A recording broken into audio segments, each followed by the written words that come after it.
Hello guys, welcome to our channel. आज हम solve करेंगे क्लास 10th स्टैंडर्ड मैथमेटिक्स का सैम्पल क्वेश्चन पेपर। तो क्वेश्चन पेपर सॉल्व करने से पहले एक बार हम इस क्वेश्चन पेपर का स्ट्रक्चर जान लेते हैं। तो इस क्वेश्चन में 3 सेक्शन होंगे, section A, section B and section C. Section A में 6 क्वेश्चंस होंगे और एक क्वेश्चन की वेटेज होगी 2 मार्क्स, जिससे इसकी टोटल वेटेज है 12 मार्क्स। इसी तरह से सेक्शन बी में 4 क्वेश्चंस होंगे और 3 मार्क्स का एक क्वेश्चन होगा, इसलिए इसकी वेटेज है 12 मार्क्स। सेक्शन सी में 4 क्वेश्चंस होंगे और 4 मार्क्स का एक क्वेश्चन होगा, तो इसलिए इसकी वेटेज है 16 मार्क्स की। तो अब हम इस क्वेश्चन पेपर को सॉल्व करना शुरू करते हैं। तो पहला क्वेश्चन हम देखते हैं, फर्स्ट क्वेश्चन। इसमें कहा गया है find the value of A25 minus A15 for the AP 6, 9, 12, 15। तो हमें एक AP दे रखी है, AP ये है 6, 9, 12, 15। ये एक AP है और हमसे पूछा है कि A25 माइनस A15, यानी जो इस AP का 25th टर्म होगा उसमें से हम इस AP के 15th टर्म को माइनस कर देंगे, तो हमारे पास क्या आंसर आएगा। तो इसके लिए मैं क्या करता हूँ, यहाँ पे इनका फॉर्मूला लिख देता हूँ। A25 को मैं क्या लिख सकता हूँ, A प्लस, अब यहाँ पे 25 है तो 25 में मैं एक माइनस कर दूंगा, ये हो जाएगा 24 और इसे D से मल्टीप्लाई कर दूंगा। तो 25th टर्म को हम ऐसे लिख सकते हैं, माइनस, इसको मैं ऐसे ही रहने दूंगा और ब्रैकेट में इसका फॉर्मूला लिख लूँगा, A प्लस 14D। इसे अब ब्रैकेट को खोल लेते हैं, A plus 24D minus A minus 14D, A से A कैंसिल हो गया, 24D minus 14D is equals to 10D। अब 10D आ गया, लेकिन हमें D की वैल्यू निकालनी होगी आंसर निकालने के लिए, तो D की वैल्यू हम यहाँ से निकालेंगे। कॉमन डिफरेंस ये हम निकालते हैं, AP में किन्हीं भी दो कॉन्जिक्यूटिव टर्म्स का हम डिफरेंस ले लेते हैं, और वो कॉन्जिक्यूटिव टर्म्स कैसी होनी चाहिए, जैसे ये एक AP है, इसमें सेकेंड टर्म है तो इसमें से मैं फर्स्ट टर्म को सब्ट्रैक्ट कर दूंगा, 9 माइनस 6, तो ये आ गया मेरा कॉमन डिफरेंस। तो मैं इसको यहाँ पे रख दूंगा, तो 10 इंटू 3, ये आ गया हमारा आंसर 30। तो ये फर्स्ट क्वेश्चन का आंसर है। अब इसके बाद हम सॉल्व करते हैं जो हमें चॉइस में गिवन है क्वेश्चन। और यहाँ पे लिखा हुआ है if 7 times the 7th term of the AP is equal to 5 times the 5th term, find the value of its 12th term. तो यहाँ पे ये दे रखा है कि 7th टर्म, मैं A7 को 7th टर्म लिख रहा हूँ, 7th टर्म को अगर हम 7 से मल्टीप्लाई करें तो वो इक्वल होगा अगर हम 5th टर्म को 5 से मल्टीप्लाई करें। ये हमें कंडीशन दी हुई है, ये 7th टर्म है, इसको 7 से मल्टीप्लाई किया तो ये इक्वल होगा 5th टर्म के, अगर हम उसे 5 से मल्टीप्लाई कर देंगे। तो अब इनका फार्मूला लिखते हैं हम। 7th टर्म को मैं लिख सकता हूँ A plus 60 is equals to 5। 5th term को मैं लिख सकता हूँ A प्लस 4D, तो ये जाएगा 7A plus 42D is equals to 5A plus 20D। इसे हमें सॉल्व करना है, तो ये इधर आ जाएगा 7A minus 5A is equals to 20D minus 42D। ये हो जाएगा 2A इज इक्वल्स टू, अब यहाँ से आ जाएगा माइनस 22D। तो अब हमारे पास A की वैल्यू आ गई है, A is equals to minus 11D, ये A की वैल्यू है। अब हमें निकालना है 12th टर्म की वैल्यू, A 12th, तो ये जाएगा A प्लस 11D। अब हमारे पास तो A की वैल्यू है D की टर्म्स में, तो मैं यहाँ पर भी D की टर्म्स में A की वैल्यू डाल देता हूँ, ये है माइनस 11D प्लस 11D। अब ये हमें पता है कैंसिल हो जाएंगे, तो ये हमें आंसर देगा 0, यानी जो 12th टर्म है इस AP की वो 0 होगी। अब हम करते हैं नेक्स्ट क्वेश्चन। अब सेकेंड क्वेश्चन सॉल्व करते हैं। Find the value of m so that quadratic equation mx into 5x minus c plus 9 is equals to 0 has 2 equal roots. तो ये हमारे पास क्वेश्चन है कि एक इक्वेशन हमें दे रखी है mx into 5x minus 6 plus 9 is equals to 0। अब इस इक्वेशन में ऐसी हम m की कौन सी वैल्यू डालें कि इस इक्वेशन में इक्वल रूट्स हैं। इसे जब हम सॉल्व करें तो रूट्स हमारे पास इक्वल आए। तो इक्वल रूट्स के लिए हम क्या यूज़ कर सकते हैं, हम यूज़ कर सकते हैं डिस्क्रिमिनेंट, जो कि होता है b² - 4ac, और अगर रूट्स इक्वल हैं तो डिस्क्रिमिनेंट 0 के इक्वल होता है। तो अब इस इक्वेशन को पहले थोड़ा सिंप्लीफाई कर लेते हैं। तो ये mx × 5x - 6 + 9 है। मैं इसको मल्टीप्लाई कर देता हूँ, तो ये हो जाएगा 5mx माइनस ये mx² हो जाएगा -6mx + 9 = 0। तो यहाँ पे 5m जो है a हो जाएगा, -6m b हो जाएगा और 9 c हो जाएगा। मैं इसमें वैल्यू डाल देता हूँ। b की वैल्यू है -6m, इसका स्क्वायर होगा, -4, a की वैल्यू है 5m और c की वैल्यू है 9। ये 0 के इक्वल होना चाहिए। तो ये हो जाएगा 36m² माइनस 5 × 4 20 एंड 9 × 2 18 180m। ये 0 के इक्वल होना चाहिए। अब यहाँ से हम कॉमन ले लेते हैं, तो कॉमन इनमें आएगा 36m और यहाँ बचेगा m - 5 = 0। तो अब हम यहाँ से देख सकते हैं m की दो पॉसिबल वैल्यूज़ है, या तो 36m जो है 0 के इक्वल होगा या फिर m - 5 0 के इक्वल होगा। तो यहाँ से m की वैल्यू 0 आती है और m की वैल्यू 5 आती है। अब m की दो पॉसिबल वैल्यूज़ हैं, तो एक बार हम इक्वेशन में डाल के चेक कर लेते हैं कौन सी वैल्यू इस इक्वेशन के लिए सही है। तो अगर मैंने 0 डाला तो आप यहाँ पे देख सकते हैं कि 0 डालने पे ये पूरी टर्म 0 और ये पूरी टर्म भी 0। यहाँ पर बचेगा 9 = 0, जो कि पॉसिबल नहीं है। तो इसलिए हम m = 0 की वैल्यू नेगलेक्ट कर देंगे और यहाँ पर अगर हम 5 डालेंगे तो जो हमारे पास इक्वेशन आएगी उसके अगर हम रूट्स निकालेंगे तो वो इक्वल रूट्स होंगे। तो इसलिए हम m = 5 को ही लेंगे। तो मैं यहाँ पे लिख देता हूँ नेगलेक्टिंग m = 5, so we get our answer m = 5। तो ये हमारा आंसर है। तो अब थर्ड क्वेश्चन करते हैं। थर्ड क्वेश्चन में कहा है from a point P, two tangents PA and PB are drawn to a circle C0R. If OP = 2R, then find angle APB. What type of triangle is APB? तो ये हमें एक figure दे रखी है, ये एक सर्कल है, इस पर एक एक्सटर्नल पॉइंट P से दो टेंजेंट डाले गए हैं। ये टेंजेंट्स हैं PA एंड PB, और एक इसका सेंटर पॉइंट है O और ये है OP। ये है R के इक्वल और ये OP जो है ये 2R के इक्वल है। हमें बताना है कि एंगल APB यानी ये जो एंगल है पूरा ये कितना होगा, और जो हमें ट्राइंगल बनता हुआ दिख रहा है APB, ये किस टाइप का ट्राइंगल होगा, हमें ये बताना है। तो इसके लिए हम क्या कर सकते हैं, APB को हम सबसे पहले फाइंड आउट करते हैं। तो मैं इस एंगल को APO, इसको मैं थीटा मान लेता हूँ। तो अगर मैंने इसे थीटा मान लिया तो साइन थीटा = हम जानते हैं परपेंडिकुलर अपॉन हाइपोटेन्यूस। तो इस ट्राइंगल में APO ट्राइंगल में परपेंडिकुलर तो होगा इस थीटा के लिए R और हाइपोटेन्यूस होगा 2R। तो R/2R ये 1/2 है, और साइन थीटा में 1/2 हमें पता है किसकी वैल्यू है, साइन 30 की। तो दिस इम्प्लाइज थीटा = 30 डिग्री। तो यहाँ से जो थीटा है वो 30 डिग्री है, और हमें पता है एंगल APB APO का ट्वाइस है। तो एंगल APB = 2 थीटा, ये हो जाएगा फिर 60 डिग्रीज। तो एंगल APB 60 डिग्रीज का है। अब हमें बताना है APB किस तरह का ट्राइंगल है। इसके लिए हमें पहले पता लगाना होगा कि ये दोनों एंगल कैसे हैं। तो इन्हें पता लगाने के लिए हम ये कह सकते हैं कि ये और ये साइड इक्वल होंगी। क्यों होंगी?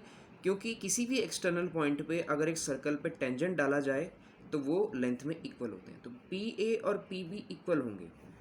अगर ये इक्वल हैं तो एंगल ABP और एंगल PAB दोनों इक्वल होंगे।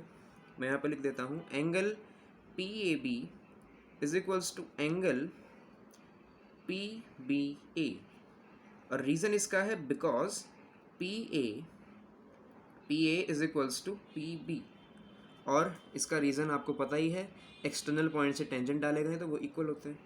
अब एंगल सम प्रॉपर्टी अगर मैं यूज़ करूँ तो APB प्लस एंगल PAB, यहाँ पर PAB प्लस PBA, ये होते हैं 180 डिग्री के equal bye angle sum property of triangle. तो APB तो 60 डिग्री का है, और PAB को मैं यहाँ पर लिख सकता हूँ, PBA और PAB दोनों इक्वल हैं, तो मैं इसे लिख सकता हूँ 2PAB, ये 180 डिग्री के इक्वल हैं। अब यहाँ से मैं इसे आगे सॉल्व करता हूँ तो PAB ये आ जाएगा 180 में से 60 माइनस कर देंगे तो ये जाएगा 120, और ये 2 मल्टीप्लिकेशन में है तो इसे हम डिवाइड में ले आएंगे, तो ये कैंसिल होकर 60 डिग्री आ गया। अब ये भी 60 डिग्री, और ये भी 60 डिग्री, और ये भी 60 डिग्री, और ये भी 60 डिग्री का एंगल है। तो हमें पता है ऐसा ट्राइंगल कैसा होता है, इक्विलेटरल ट्राइंगल। तो ये ट्राइंगल एक इक्विलेटरल ट्राइंगल है, इसे आप स्टेटमेंट में लिख सकते हैं, therefore triangle APB is an equilateral triangle, equilateral triangle। इस तरह से क्वेश्चन कंप्लीट होता है। नेक्स्ट क्वेश्चन सॉल्व करते हैं, क्वेश्चन नंबर 4। इस क्वेश्चन में हमें पूछा गया है the curve surface area of a right circular cone is 12,320 centimetre square, if the radius of its base is 56 centimetre, then find its height. तो एक कोन है, उसका एरिया हमें गिवन है, curve surface area, curve surface area given है 12,320 centimetre square. हमें इसमें units का बहुत ध्यान रखना है, और बेस की रेडियस हमें दे रखी है, रेडियस वो है 56 सेंटीमीटर। मैं इसका एक डायग्राम बना देता हूँ, तो ये कुछ इस तरह से इसका डायग्राम बनेगा।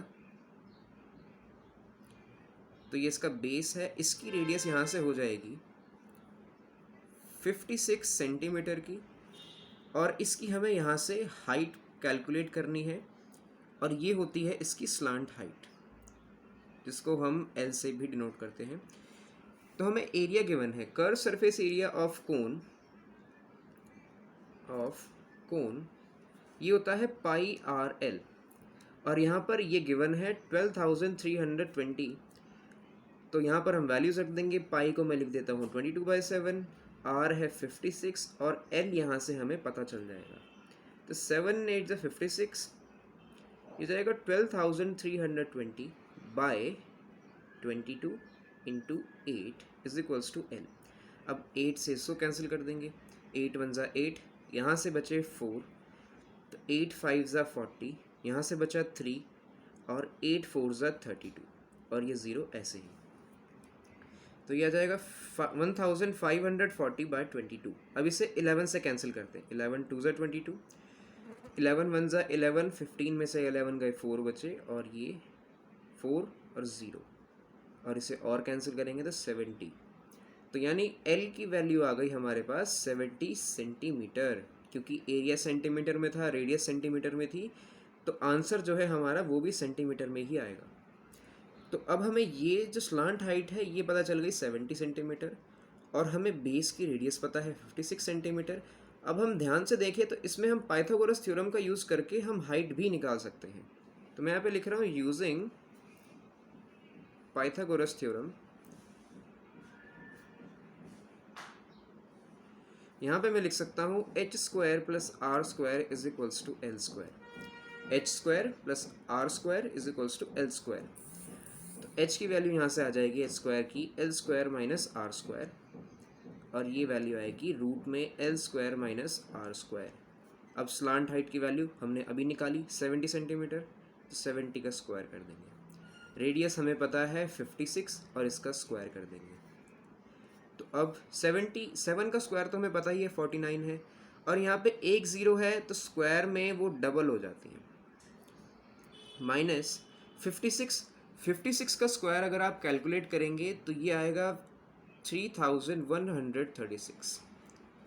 अब इनका हम डिफरेंस निकाल लेते हैं, तो ये आएगा 1764 और ये होता है स्क्वायर 42 का। तो इसका मतलब जो कोन की हाइट है यहाँ से लेके यहाँ तक, जो कोन की हाइट है वो हो जाएगी 42 सेंटीमीटर। तो यही हमारे क्वेश्चन का आंसर है। इस तरह से क्वेश्चन कंप्लीट होता है। Question number 5, Mrs. Garg recorded the marks obtained by her student in the following table. She calculated the model marks of the students of the class as 45. तो यहाँ पर हमें मॉड दे रखा है 45. While printing the data, a blank was left. Find the missing frequency in the table given below.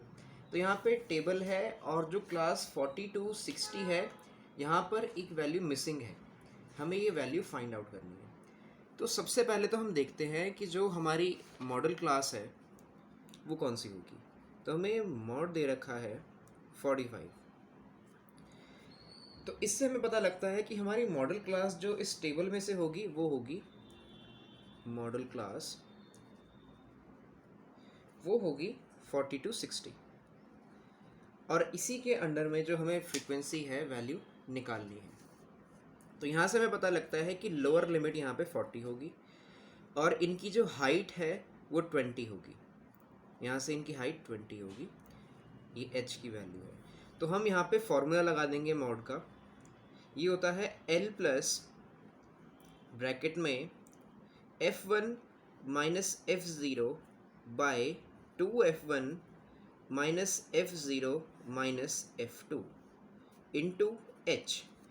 F1 होता है model class की जो फ्रीक्वेंसी होती है उसे हम F1 कहते हैं। F0 मॉडल क्लास से जो पीछे की क्लास होती है उसकी फ्रीक्वेंसी, और F2 का मतलब जो मॉडल क्लास है इससे जो अगली क्लास होगी उसकी फ्रीक्वेंसी। जैसे 42 60 है तो यहाँ पे 60 to 80 वाली क्लास की जो भी फ्रीक्वेंसी होगी वो F2 होगी, और F0 होगी 20 से 40 जो क्लास है उसकी फ्रीक्वेंसी।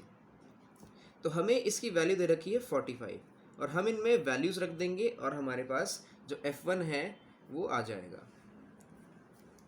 तो यहाँ पे लोअर लिमिट है 40 प्लस F1 की वैल्यू हमें निकालनी है माइनस F0, इसकी वैल्यू है 10।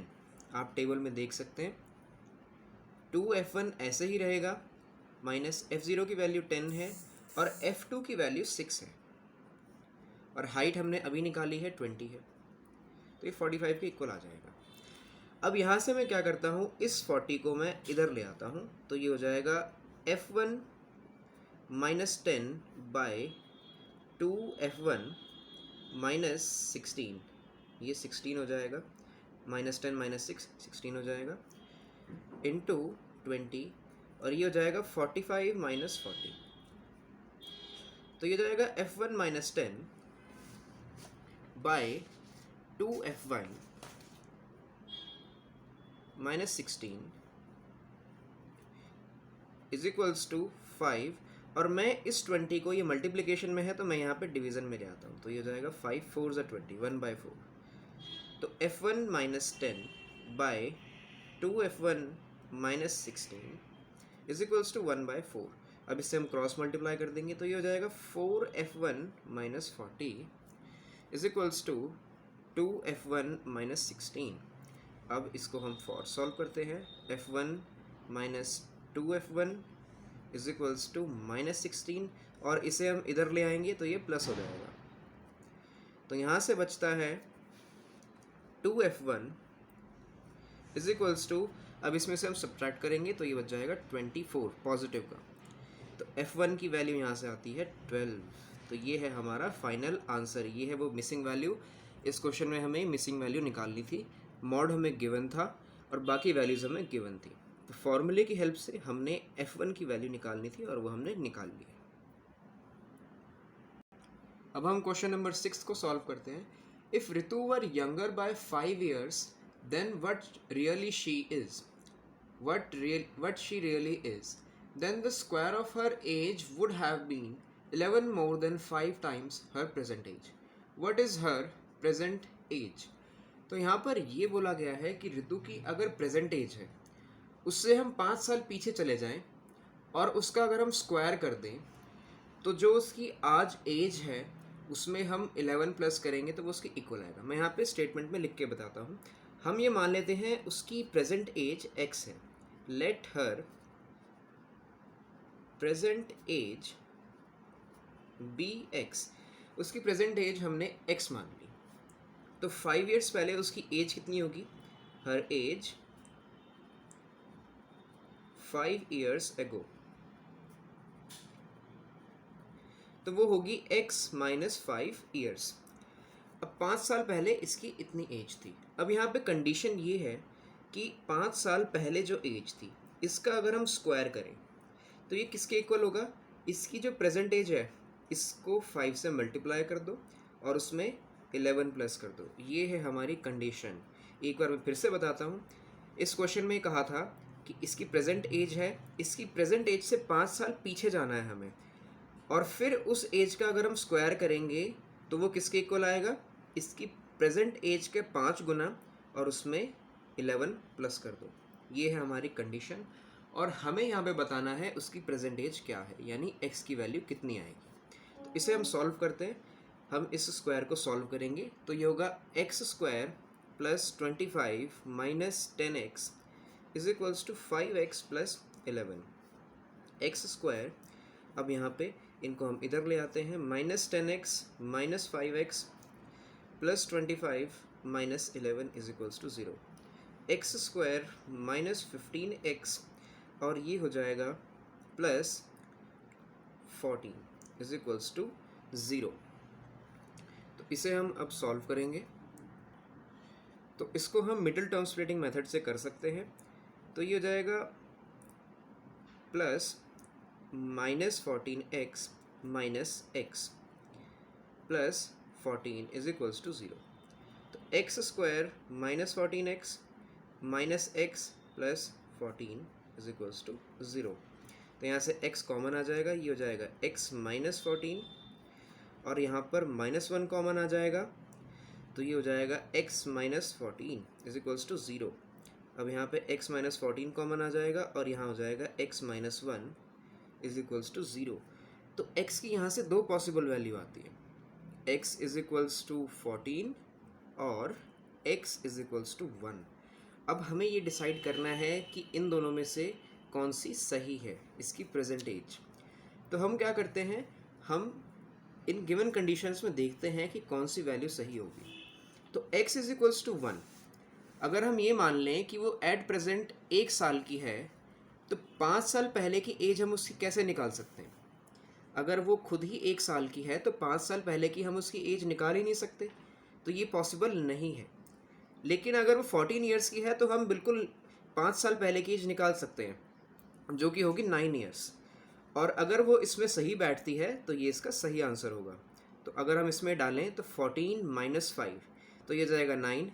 9 का स्क्वायर होता है 81 और x की वैल्यू यहाँ पर डालते हैं तो 14 5 ज़ा 70, 70 प्लस 11 ये भी होता है 81। दोनों साइड वैल्यूज़ इक्वल हैं, मतलब x की ये वैल्यू सही है।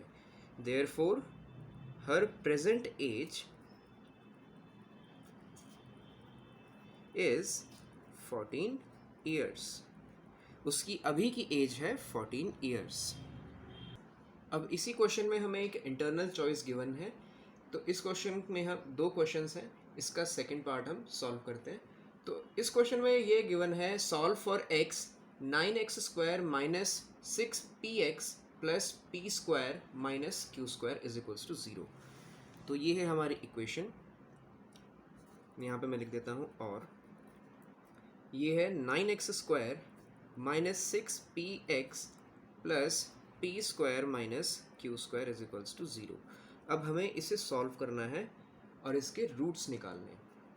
तो वो हम कैसे करेंगे? अब हम जानते हैं कि इसमें मिडिल टर्म स्प्लिटिंग मेथड हम यूज़ नहीं कर सकते, तो हमें इसके लिए क्वाड्रेटिक फार्मूला यूज़ करना पड़ेगा, जो कि होता है x is equals to minus B plus minus root में B square minus 4ac by 2a।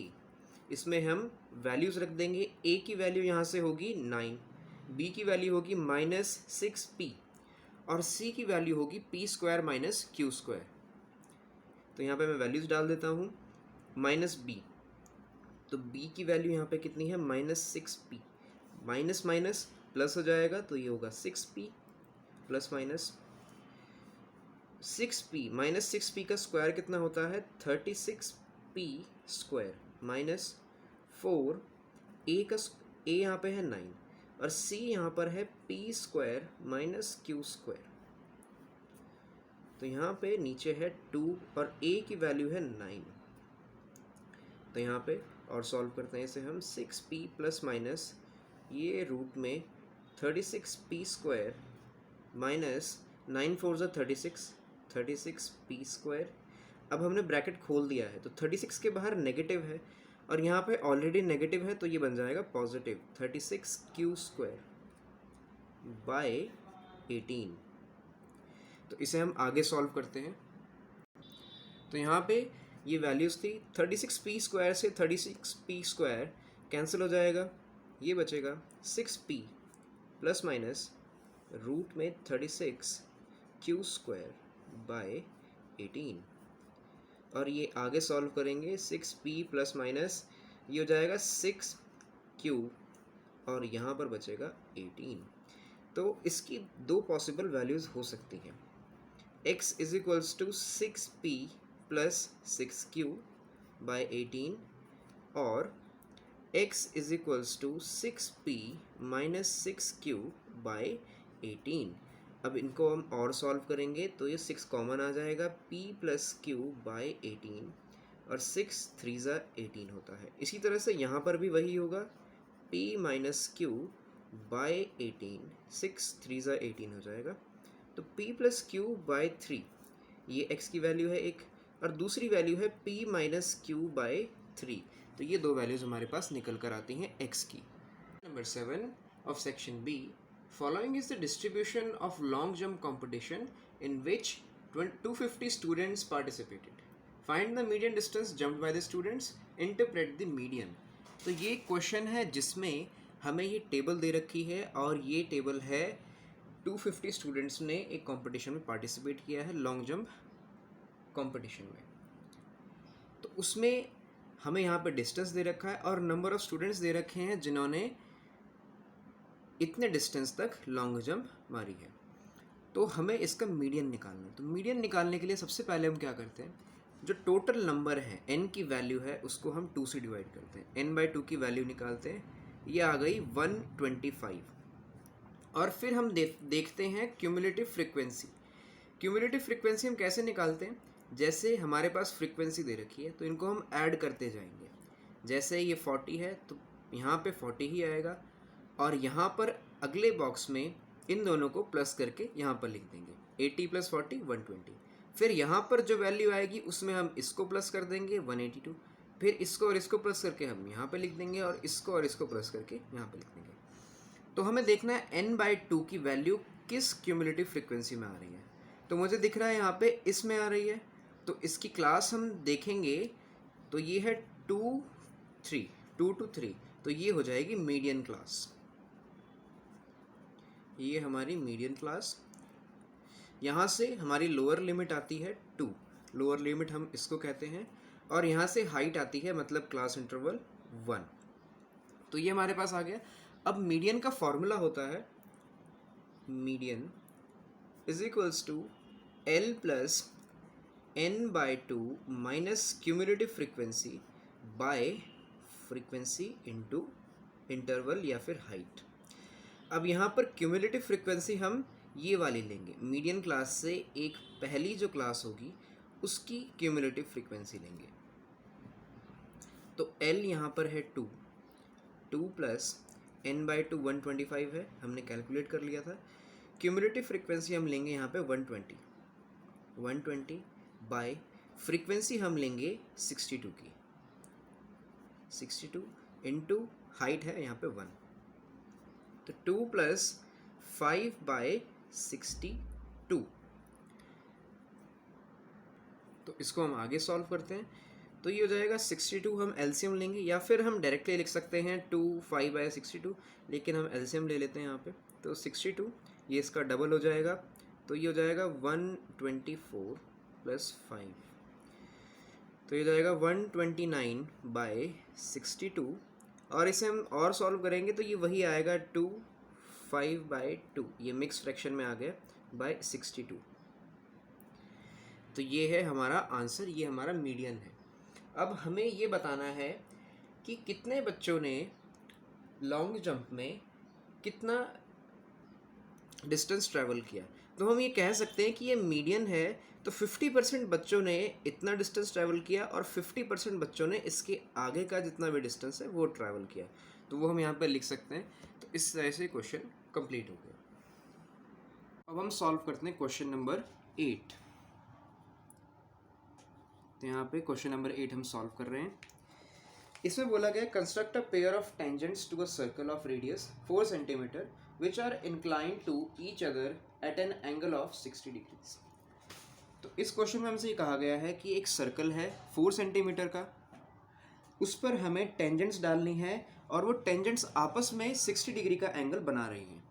तो पहले इसका एक रफ डायग्राम बना के मैं आपको बताता हूँ यहाँ पे क्या पूछा गया। ये एक सर्कल है जिसकी रेडियस है 4 सेंटीमीटर और ये एक पॉइंट है जहाँ पर इस पे टेंजेंट्स डाली गई हैं और ये बोला गया है कि ये इस तरह से बनाना है कि इन टेंजेंट्स के बीच में 60 डिग्री का एंगल हो। ये इन्हें हम यहाँ से ज्वाइन कर देंगे, इनके बीच में 90 डिग्री का एंगल होगा। तो हम क्या कर सकते हैं इसको बनाने के लिए, हमें पता है कि ये एक क्वाड्रिलेटरल है। क्वाड्रिलेटरल के चारों एंगल्स का सम होता है 360। इनमें से दो हैं 90 के, तो 360 में से अगर मैं 180 माइनस कर दूं तो ये बचेगा कितना 180। तो इसका मतलब ये हुआ कि इन दोनों एंगल्स को हम प्लस करेंगे तो ये 180 के इक्वल आना चाहिए। अब दोनों एंगल में से एक एंगल तो मुझे पता है 180 है, तो 180 में से मैं एक को माइनस कर दूंगा 60 को, तो ये आ जाएगा 120। तो यानी हमें फोकस करना है इस एंगल पे 120 डिग्री को हमें इसे बनाना है। तो मैं आपको यहाँ पे बताता हूँ। एक हम सर्कल बनाएंगे सबसे पहले तो 4 सेंटीमीटर का एक कंपास की हेल्प से, फिर यहाँ पर ये 4 सेंटीमीटर का है, फिर यहाँ पर एक टेंजेंट डालेंगे हम,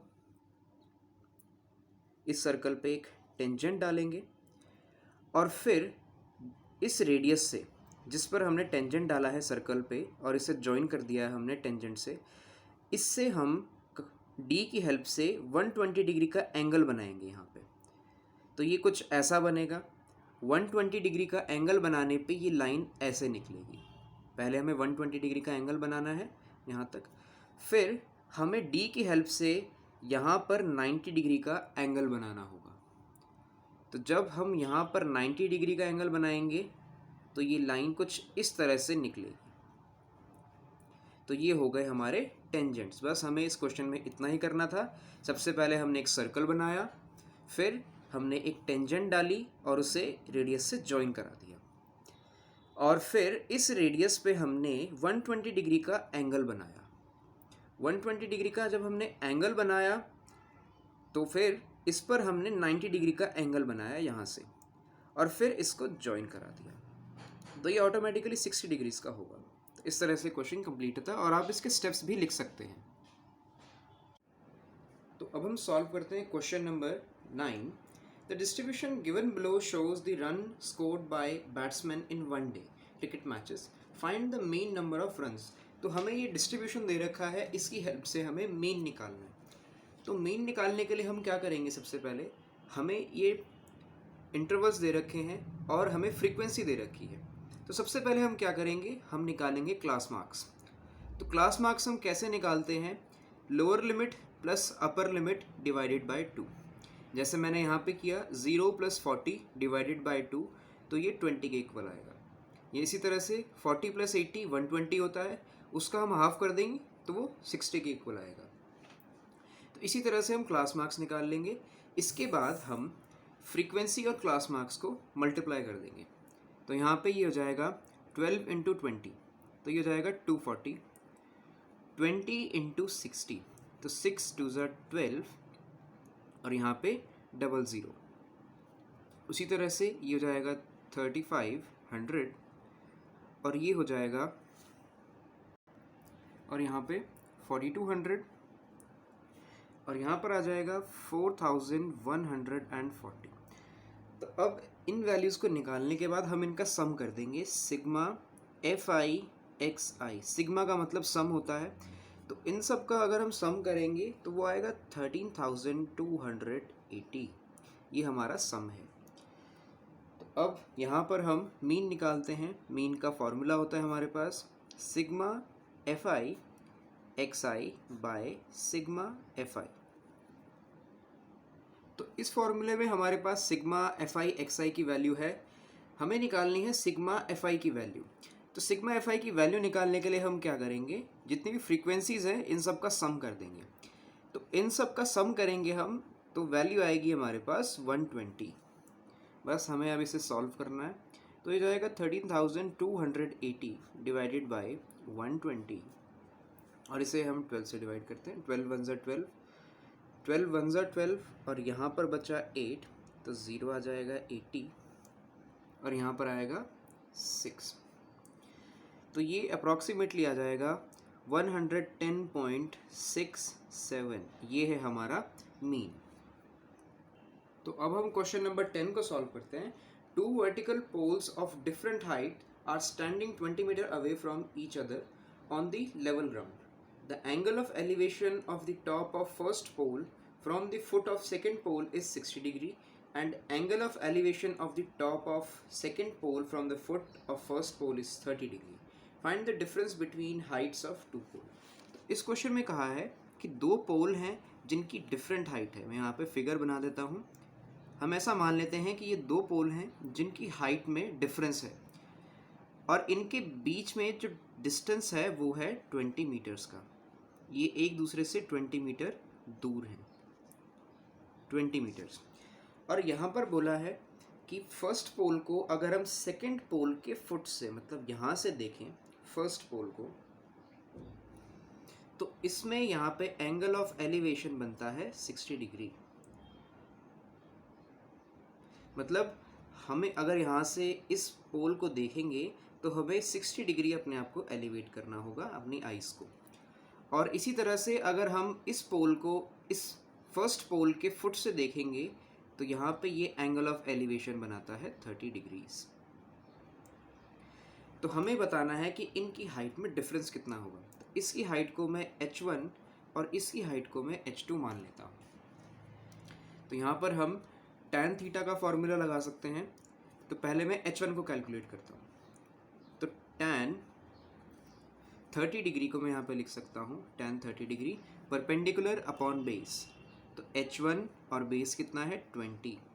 अब tan 30 डिग्री की हमें वैल्यू पता है, ये होती है 1/√3 h1/20। तो h1 कितनी आ गई 20/√3। ये हमारे पास h1 आ गई। इसी तरह से मैं h2 निकाल लेता हूँ। तो h2 कैसे निकालेंगे, tan 60 डिग्री। अब tan का फॉर्मूला तो हमें पता ही है, h2/20। tan 60 डिग्री की वैल्यू होती है √3 h2/20। तो h2 की वैल्यू यहाँ से आती है 20√3। ये है h2 की वैल्यू। अब h1 की वैल्यू को हम ऐसा करते हैं, रेशनलाइज कर लेते हैं। तो रेशनलाइज करने पे ये हो जाएगी 20√3/3। अब यहाँ पर पूछा है कि इनके हाइट में डिफरेंस कितना है। तो डिफरेंस इन हाइट हम कैलकुलेट कर सकते हैं h2 माइनस h1 से। यहाँ पे h2 माइनस h1 कर देता हूँ मैं। तो 20√3 माइनस 20√3/3। तो ये हो जाएगा, एलसीएम मैंने 3 ले लिया, तो 3 × 2 = 60√3 माइनस 20√3, और ये आ जाएगा 40√3/3 मीटर्स। ये हमारा आंसर है। इतना हाइट में इनके डिफरेंस होगा। मतलब जो बड़ा टावर है फर्स्ट टावर, वो सेकंड टावर से 40√3/3 मीटर्स बड़ा होगा। और इसे हम और सिंप्लीफाई कर सकते हैं, √3 की जगह हम 1.73 ले सकते हैं। तो इसमें हम √3 की वैल्यू डाल देते हैं, 40 × 1.73/3। तो ये आंसर अप्रॉक्सीमेटली 23.067 इसके आसपास होगा। तो ये हमारा आंसर है। इतने मीटर्स। अब हम 10th क्वेश्चन में जो इंटरनल चॉइस दी हुई है उसका दूसरा क्वेश्चन करते हैं। तो इस क्वेश्चन में कहा गया है a boy 1.7 metre tall is standing on a horizontal ground 50 metre away from a building. तो एक बॉय है जिसकी खुद की हाइट 1.7 मीटर है और वो एक टॉल बिल्डिंग से 50 मीटर दूर खड़ा है और उसकी आंखों से, उसकी आईज से जो उस बिल्डिंग पर एंगल ऑफ एलिवेशन बन रहा है, मतलब नॉर्मल से वो जितना ऊपर देख रहा है वो है 60 डिग्री। तो हमें बताना है बिल्डिंग की हाइट कितनी होगी। सबसे पहले तो इसके लिए हम एक फिगर बनाते हैं। ये एक मान लीजिए बॉय है, इसकी खुद की हाइट 1.7 मीटर है और ये एक टॉल बिल्डिंग से 50 मीटर दूर खड़ा है। तो ये एक टॉल बिल्डिंग हो जाएगी। तो इसका एंगल ऑफ एलिवेशन बनेगा वो इसकी आईज से बनेगा, मतलब यहाँ से। तो यहाँ से वो देखना शुरू करेगा, ये नॉर्मल है और यहाँ से 60 डिग्री का एंगल ऑफ एलिवेशन बनेगा इसके टॉप तक। तो ये हो जाएगा 60 डिग्रीज। अब हमें निकालनी है इस बिल्डिंग की टोटल हाइट यहाँ से लेके यहाँ तक। ये हो जाएगी इसकी हाइट। तो मैं क्या करता हूँ, मैं यहाँ से लेके यहाँ तक इसको h मान लेता हूँ। इस हाइट को मैं h मान लेता हूँ। इस बॉयज़ की आईज से लेके टॉप तक ये h है। अब मैं यहाँ पे यूज़ कर सकता हूँ tan थीटा का फॉर्मूला। ये भी 50 होगी, अगर ये 50 है तो ये भी 50 होगी, 50 मीटर। मैं यहाँ पे यूज़ कर सकता हूँ tan 60 degree. tan 60 degree formula होगा h/50। तो 60 डिग्री की tan 60 की वैल्यू होती है √3 इज इक्वल्स टू h/50। तो h यहाँ से कितनी आ गई, 50√3 मीटर्स। इसे कैलकुलेट कर लेते हैं हम। 50√3 की वैल्यू होती है 1.73। तो 5 से मल्टीप्लाई करते हैं और 10 से फिर मल्टीप्लाई कर सकते हैं हम। तो 5 3 ज़ा 15, 1 बचा, 7 5 ज़ा 35, 36, 3 बचा, 5 1 ज़ा 5 एंड 8। तो ये आ गया हमारे पास। और 2 प्लेसेस बाद डेसिमल लगाना है और 10 से भी मल्टीप्लाई करना है। तो ये आ जाएगा 86.5 मीटर्स। अब यहाँ ये तो यहाँ तक की हाइट आ गई, यहाँ से लेके यहाँ तक। लेकिन इस बॉय की हाइट भी तो 1.7 मीटर्स है, तो वो हम इसमें प्लस कर देंगे। तो टोटल हाइट ऑफ बिल्डिंग वो कितनी होगी, वो होगी 1.7 मीटर्स प्लस 86.5 मीटर्स। इसे हम और सॉल्व करते हैं तो ये हो जाएगा 0.2, 1 बचा यहाँ पे, ये हो जाएगा 87 एंड 88, 88.2 मीटर्स। ये है बिल्डिंग की actual height. Number 11, the internal and external radii of spherical shell are 3 centimeter and 5 centimeter respectively. It is melted and recast into a solid cylinder of diameter 14 centimeter. Find the height of cylinder. Also find the total surface area of cylinder. तो इस question में हमसे कहा है कि एक spherical shell है। पहले मैं एक फिगर बना देता हूँ। ये हम मान लेते हैं एक स्पेरिकल शेल है। ये एक शेल मान लेते हैं जिसमें अंदर कुछ भी नहीं है, ये सिर्फ एक बाउंड्री है जहाँ पर इसकी सारी वॉल्यूम कॉन्सेंट्रेटेड है।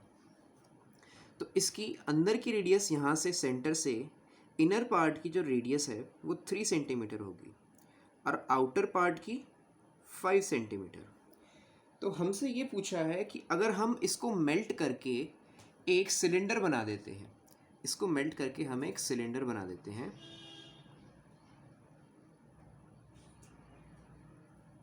ये एक सिलेंडर है हमारे पास।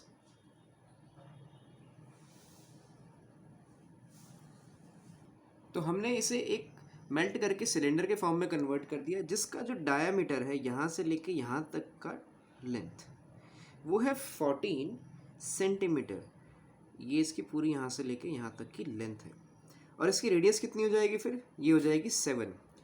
तो हमें ये बताना है कि इसकी हाइट कितनी होगी, यहाँ से लेके यहाँ तक की इसकी हाइट कितनी होगी और इसका टोटल सरफेस एरिया कितना होगा। ये इस क्वेश्चन में पूछा गया है।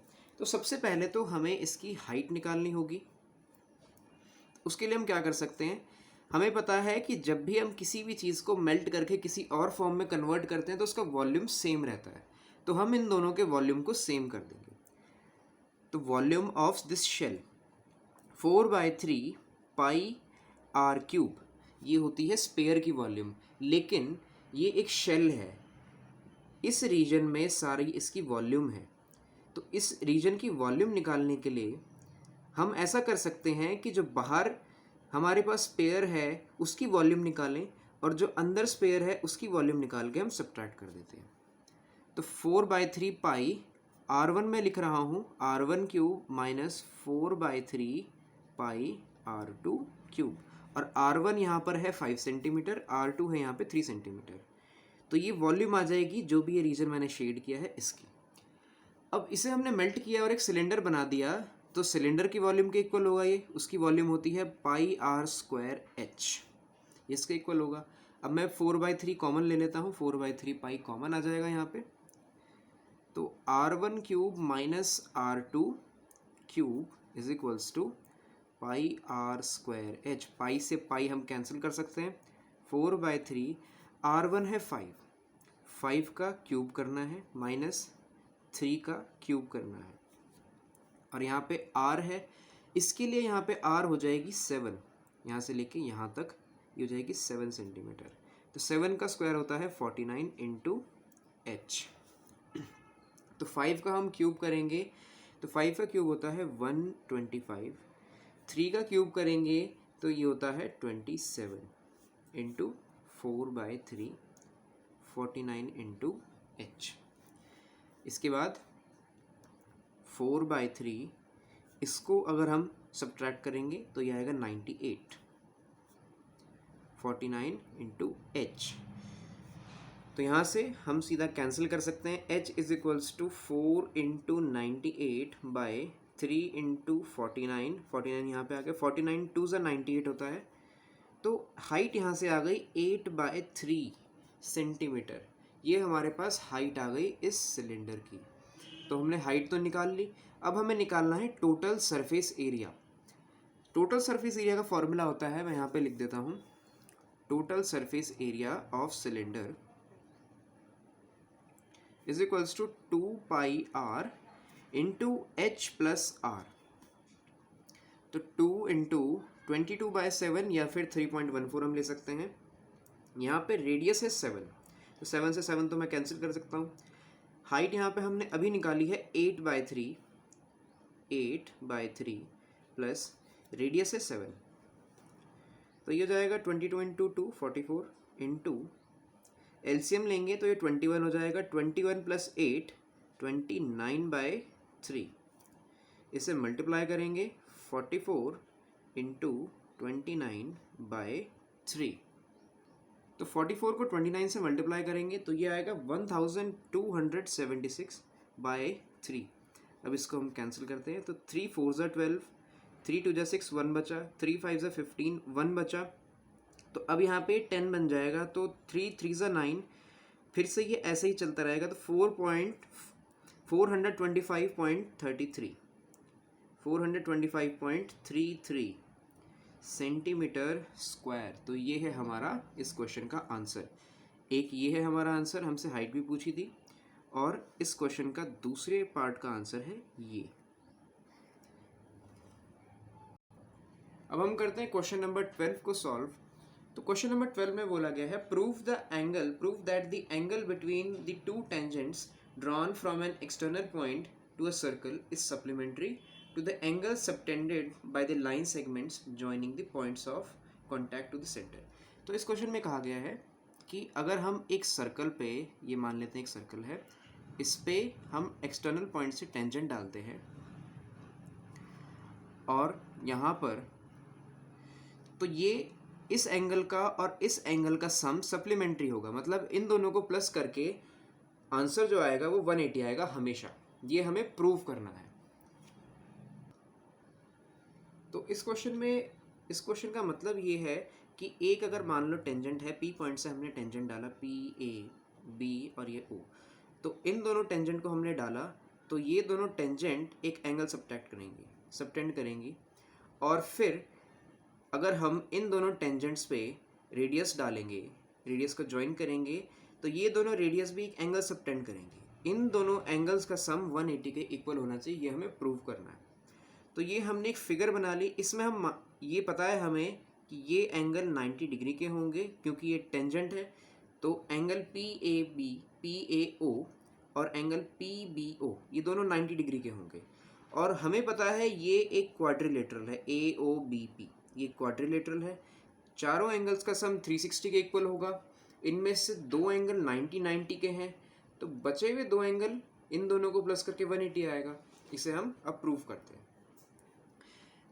तो यहाँ पे हम लिख सकते हैं इन quadrilateral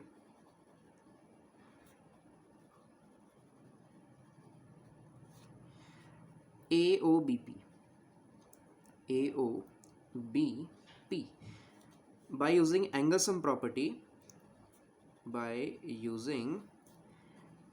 sum property of quadrilateral,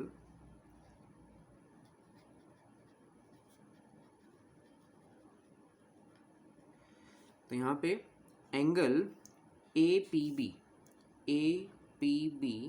plus angle PBO plus angle BOA या AOB, मैं यहाँ पे AOB लिख लेता हूँ, प्लस एंगल OAP, ये सब होंगे 360 डिग्री के इक्वल। APB ये वाला एंगल APB, PBO यानी ये वाला एंगल, AOB यानी ये वाला एंगल, और OAP। तो ये सभी प्लस करके 360 डिग्री के इक्वल होंगे। अब PBO और यहाँ पे PAB या फिर OAP ये वाला एंगल 90 डिग्रीज के होंगे। तो APB और AOB इसको मैं एक साथ लिख लेता हूँ, और PBO को मैं यहाँ पे लिख रहा हूँ 90 डिग्री, और OAP को भी मैं लिख रहा हूँ यहाँ पे 90 degree, is equals to 360 degrees. तो APB plus AOB plus 180 degree is equals to 360 degrees. तो APB plus AOB is equals to 360 degree में से हम इसको इधर ले आएंगे तो ये नेगेटिव का हो जाएगा और ये आ जाएगा 180 डिग्री, यानी APB angle APB plus angle AOB ये 180 डिग्री के इक्वल है। यही हमने प्रूव करना था। यहाँ पर APB ये वाला एंगल और AOB ये वाला एंगल, इन दोनों को प्लस करके 180 के इक्वल आ रहा है। ये हमने प्रूव करना था और इस तरह से क्वेश्चन कंप्लीट होता है। अब हम 12th क्वेश्चन का जो इंटरनल चॉइस गिवन है वो वाला क्वेश्चन करेंगे हम। Second question, two tangents TP and TQ are drawn to a circle with center O from an external point T. Prove that angle PTQ is equals to twice of angle OPQ. तो पहले मैं यहाँ पे figure बना देता हूँ। कुछ इस तरह की फिगर है हमारी। एक पॉइंट है T, यहाँ से दो टेंजेंट डाले गए हैं, एक है पॉइंट P पर और दूसरा टेंजेंट यहाँ पे डाला गया है जो कि है पॉइंट Q पर, और इन दोनों को हमने ज्वाइन कर दिया और इसका सेंटर है O, इसको भी ज्वाइन कर दिया। हमें प्रूव ये करना है कि ये जो एंगल है PTQ, इसका अगर हम ट्वाइस कर दें तो हमें ये वाला एंगल मिलेगा OPQ। हमें प्रूव ये करना है, तो मैं यहाँ पे लिख भी देता हूँ। To prove angle PTQ is equals to twice of angle OPQ। तो इसके लिए हम क्या करते हैं, इस एंगल को थीटा मान लेते हैं। हमने थीटा मान लिया इसे। हमें पता है कि ये और ये साइड इक्वल होंगी। क्यों होंगी? क्योंकि एक एक्सटर्नल पॉइंट से अगर हम टेंजेंट डालते हैं तो उनकी लेंथ इक्वल होती है। तो अगर ये इक्वल है तो इनके सामने के एंगल भी इक्वल होंगे, ये एंगल और ये एंगल भी इक्वल होंगे।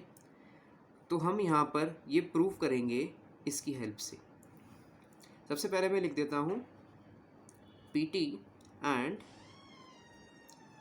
TQ are equal,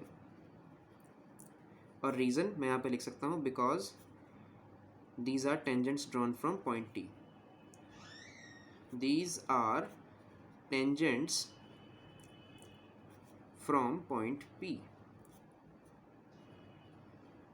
point T, एक ही पॉइंट से डाली गई हैं ये. Therefore angle TPQ is equals to angle PQT.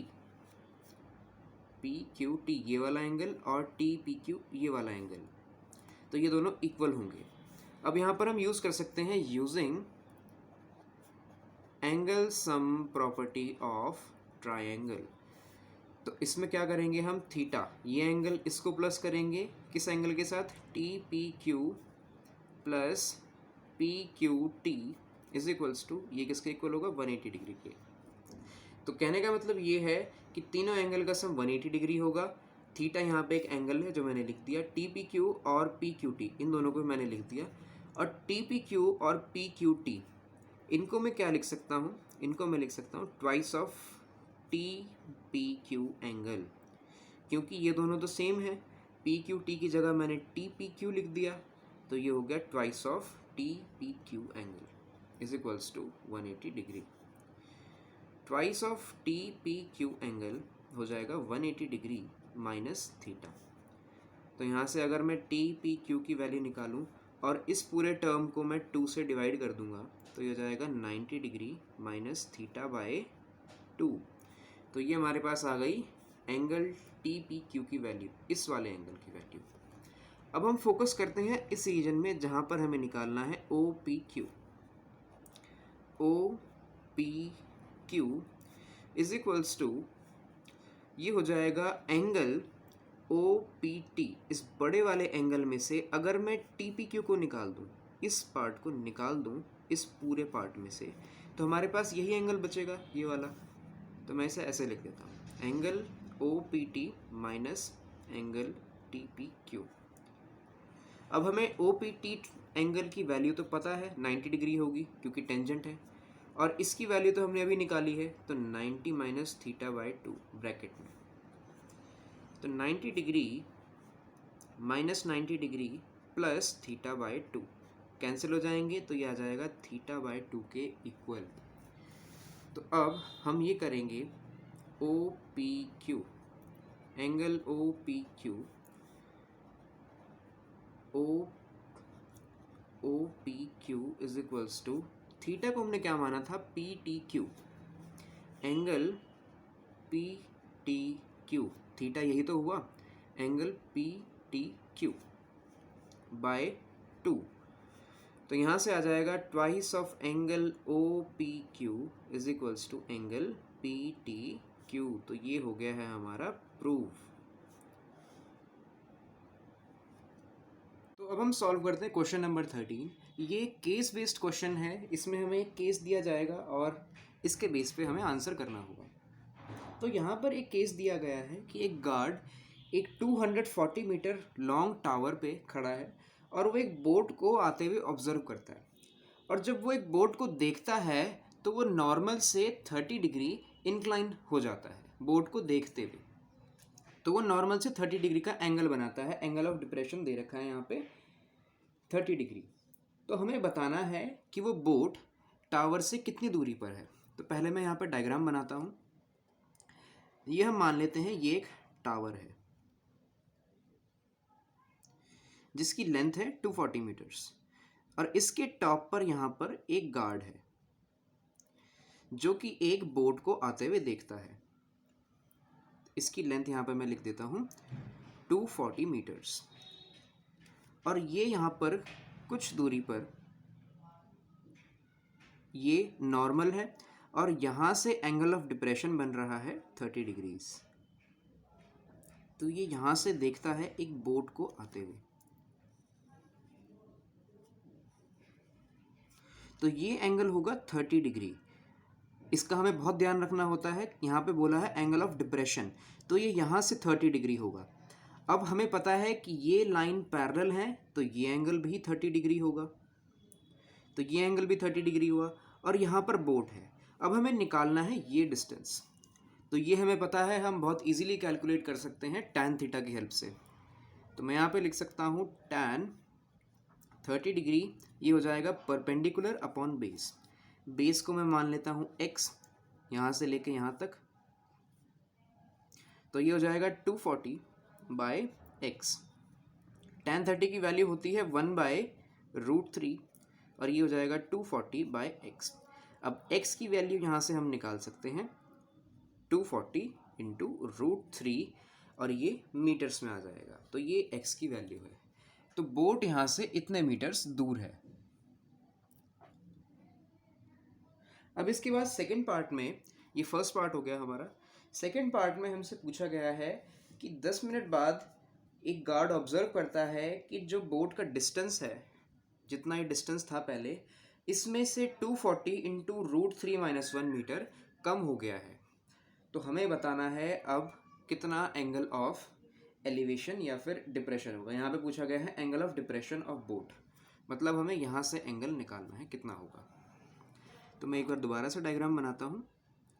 ये जहाँ पहले थी, अब ये आगे आ चुकी है बोट। पहले ये यहाँ पे कुछ इस पोजीशन पे थी, अब यहाँ से ये इधर आ गई है। तो कितना कम हो गया है ये 240 इंटू √3 - 1, ये इतनी वैल्यू ये कम हो गई है और इसलिए ये यहाँ पे आ गई है। तो यहाँ पे इसकी हाइट 240 मीटर्स ही रहेगी, यहाँ से लेके यहाँ तक। तो हमें बताना है कि ये लेंथ जो बची है इसकी हेल्प से कि ये एंगल कितना होगा। और जब हमारे पास ये एंगल आ जाएगा तो इस एंगल की वैल्यू भी वही होगी, क्योंकि ये लाइन पैरेलल है तो ये एंगल और ये एंगल सेम होंगे। तो हमें ये एंगल निकालना है, तो इसको मैं थीटा मान लेता हूँ और इसकी मैं लेंथ निकाल लेता हूँ, क्योंकि टोटल लेंथ मुझे पता है और कितनी कम हुई ये गिवन है। तो टोटल लेंथ में से मैं इसको माइनस कर दूंगा तो ये लेंथ आ जाएगी मेरे पास। तो distance of boat, second part में मैं लिख रहा हूँ distance of boat from tower after 10 minutes, after 10 minutes ये हो जाएगा 240 माइनस 240 √3 - 1। इसे हम सॉल्व करते हैं। 240 माइनस 240, ये यहाँ पे 240 √3 होगा। 240 √3 माइनस 240 √3 प्लस 240। 240 √3 से 240 √3 कैंसिल हो जाएगा। एक बार मैं दोबारा लिख देता हूँ यहाँ पे 240 √3 माइनस 240 √3 प्लस 240। इस ब्रैकेट को हमने खोल लिया तो ये आ गया माइनस 240 √3 प्लस 240। तो अब 240 √3 से 240 √3 कैंसिल हो जाएगा और यहाँ बचेगा 240 मीटर्स। तो ये जो लेंथ है यहाँ से लेके यहाँ तक, ये आई कितनी 240 मीटर्स। अब हमें ये पता है, ये वाली लेंथ पता है और ये वाली लेंथ पता है, तो हम बहुत ही इजीली tan थीटा को यूज़ करके इस एंगल को पता लगा सकते हैं। तो मैं यहाँ पे लिखता हूँ tan theta is equals to perpendicular, जिसकी लेंथ है 240, बेस इसकी भी लेंथ है 240। अब इन्हें कैंसिल करने के बाद आएगा 1, तो tan थीटा 1 की इक्वल है। तो आप सोचिए कि tan थीटा की वैल्यू 1 कब आती है, जब थीटा की वैल्यू 45 होती है, 45 degrees. This implies theta is equals to 45 degree. इसका मतलब 10 मिनट बाद जब ये 240 मीटर्स की दूरी पे होगी तो ये जो एंगल ऑफ डिप्रेशन है ये 45 डिग्रीज का बनाएगी। यहाँ पर ये थीटा 45 है तो ये भी 45 का होगा। हमें ये वैल्यू निकालनी थी। तो इस तरह से हमारा क्वेश्चन कंप्लीट होता है। अब करते हैं हम नेक्स्ट क्वेश्चन। तो नेक्स्ट क्वेश्चन देखते हैं, क्वेश्चन नंबर 14। ये भी एक केस बेस्ड क्वेश्चन है जिसे आप पढ़ सकते हैं। तो इसमें ये लिखा हुआ है कि एक पर्सन है जिसका नाम है नितेश, वो एक पुशअप चैलेंज में पार्टिसिपेट करना चाहता है और एट प्रेजेंट वो 3000 पुशअप्स कर सकता है 1 आवर में। वो कितने पुशअप्स कर सकता है? 3000 पुशअप्स इन 1 आवर। 1 आवर में 3000 पुशअप्स अभी वो कर सकता है, लेकिन वो चाहता है कि वो 3900 पुशअप्स कर सके 1 आवर में। जिसके लिए वो रेगुलरली प्रैक्टिस करता है, हर डे, हर दिन वो रोज़ प्रैक्टिस करता है, और हर दिन प्रैक्टिस करने के बाद हर दिन वो 5 पुशअप्स एक्स्ट्रा कर लेता है। जैसे आज उसने 3000 पुशअप्स कर लिए, कल अगर वो प्रैक्टिस करेगा तो 3005 पुशअप्स वो 1 घंटे में कर पाएगा। अगले दिन प्रैक्टिस करेगा तो वो 3010 पुशअप्स 1 घंटे में कर पाएगा। तो ऐसे करते करते यहाँ पर ये पूछा है कि उससे कितने दिन लग जाएंगे अपने गोल को अचीव करने में। तो ये है एक केस बेस्ड क्वेश्चन, इसे आप पढ़ सकते हैं। और इसमें क्वेश्चन पूछा है, form an AP representing the number of pushups per day and hence find the number of days he need to practise before the day his goal is accomplished. तो सबसे पहले तो हमें एपी बनानी है इसकी। तो एपी हमें बनानी है, तो फर्स्ट टर्म तो हमें पता चली गया 3000 है, तो एपी इस तरह से होगी 3000, एपी लिख देता हूँ मैं 3000। अगले दिन इसमें 5 और ऐड हो जाएंगे 3005, फिर अगले दिन इसमें 5 और ऐड हो जाएंगे 3010, फिर 3020 एंड सो ऑन, और इसका लास्ट टर्म होगा 3900 क्योंकि वो उसका फाइनल गोल है। तो इसे हम ऐसे लिख सकते हैं। और इसके बाद अब यहाँ पर पूछा है कि find the minimum number of days. जहाँ पर भी नंबर ऑफ डेज या फिर नंबर निकालना होता है तो हम जनरली इंडिकेट करते हैं n की वैल्यू को।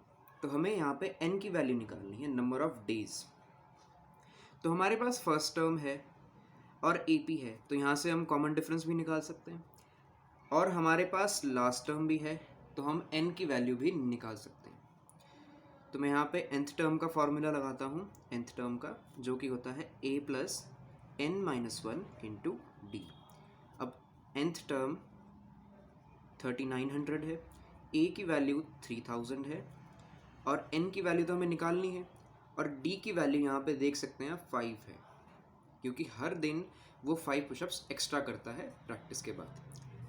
तो यहाँ पे 3900 में से मैं 3000 को माइनस कर दूंगा, ये 3000 इधर आ गया, तो ये जाएगा n-1 इंटू 5, ये जाएगा 900 इज इक्वल्स टू, और ये इंटू 5, तो n-1 की वैल्यू आ गई 900/5। तो ये यहाँ से हो जाएगा 5 1 5, 4 बचा, 5 8 40 एंड 180। तो n-1 की वैल्यू 180 है, n इज इक्वल्स टू 181 हो जाएगा। ये 1 यहाँ पे आके प्लस हो जाएगा तो ये 181 डेज हो जाएगा। तो इसे अपना गोल अचीव करने में 181 डेज लगेंगे इंक्लूडिंग द फर्स्ट डे।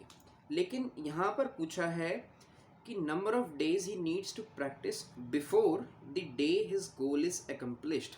तो यहाँ पर हमें ये बताना है कि जिस दिन इसका टारगेट पूरा होगा उस दिन को हम काउंट नहीं करेंगे। जिस दिन इसका टारगेट पूरा होगा उस दिन को हम काउंट नहीं करेंगे, तो एक दिन हम इसमें से कम कर देंगे। तो number of days required is equals to 181 minus 1 days, तो ये हो जाएगा 180 डेज। यानी उसके गोल को अचीव होने में 181 डेज लगेंगे, लेकिन उससे एक दिन पहले कितने दिन लगेंगे? 180 डेज। तो ये हमारे फर्स्ट पार्ट का आंसर है। अब इसके बाद करते हैं हम सेकंड पार्ट। अब सेकंड पार्ट में हमसे पूछा है कि टोटल नंबर ऑफ पुशअप्स बताने हैं हमें जो नितेश करेगा फर्स्ट से लेके लास्ट डे तक। तो पहले एपी देखते हैं हम, एपी कैसी है। ये 3000 है, फिर अगले दिन वो करता है 3005 पुशअप्स, फिर उसके अगले दिन करता है 3010 पुशअप्स। ऐसे करते करते ये लास्ट डे करता है 3900 पुशअप्स। अब हमसे पूछा है कि पहले दिन से लेके लास्ट डे तक कितने टोटल पुशअप्स वो कर लेता है। तो हम क्या करेंगे, सिंपली इसका सम कर देंगे यहाँ से लेके यहाँ तक। n की वैल्यू हमें पता है, अभी हमने फाइंड आउट की थी 181। a की वैल्यू हमें पता है 3000, और d की वैल्यू वो भी हमें पता है 5। तो हमें सम करना है इसका। तो सम ऑफ n टर्म्स, तो ये होता है n/2 इंटू, अगर फर्स्ट और लास्ट टर्म पता है तो a प्लस l। n की वैल्यू 181/2, a फर्स्ट टर्म की वैल्यू है 3000 प्लस लास्ट टर्म है 3900। इसे हमें सॉल्व करना है और हमारा आंसर आ जाएगा। तो ये हो जाएगा 6900। अब यहाँ से इसे और सॉल्व करते हैं। तो ये हो जाएगा 6900 का हम हाफ कर देंगे, तो ये हो जाएगा 2 3 जा 6, 2 4 जा 8, 1 बचा, 2 5 जा 10, और ये इन दोनों को हमें मल्टीप्लाई करना है, तो इतने पुशअप्स हमारे पास आ जाएंगे। तो इसे हम सॉल्व करेंगे तो हमारा आंसर आएगा 6,24,450 पुशअप्स। तो इतने पुशअप्स उसने किए हैं। तो ये है हमारे इस क्वेश्चन का आंसर। इस तरह से ये क्वेश्चन कंप्लीट होता है और इस सैम्पल पेपर भी कंप्लीट होता है। अगर आपको वीडियो अच्छी लगी हो तो इस वीडियो को लाइक करें, शेयर करें, और अगर आप आगे भी ऐसी वीडियोस और चाहते हैं तो हमारे चैनल के साथ जुड़े रहें। धन्यवाद। Thank you.